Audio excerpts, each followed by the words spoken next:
Mbukeli, ake ngikubingelele kuzo zonke iy'ndawo lapho khona kufinyela khona lelo hlelo. Igama lami nginguSambiso ngikwaKandlozi. Ngicela amaqela uvashele i-channel yocela subscribe. Kanti uma ukuthi usube kwesibili ngikubingelela futhi ngingamukela ohlelweni. Wembukeli abanjiwe mgulukude engu-7 eyathumba umfundi wase-Wase University ngokumyeka nge-app ye-dating grind. Kube ukuthi iboshwe ehostela lase-Denver kweleMigulukudu esifundazweni sase-Gauteng.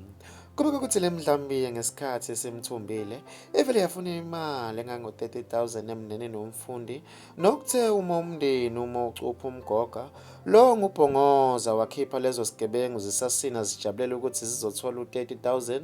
Lo mfundi obethunjiwe uthole evalele kwelinye legumbi la kade egcinyele khona ngaphambi kokuba lezi mgilamkhuba zitholele imali. Mbukeli, bekuzona-ke lezi bengikuphathele zona kuleli hora. Bekuvo lakho ku-comment section mayelana nalolu daba. Ngizokubamba kwenye ividiyo elandelayo. Sengiphuma kanje, usale kahle.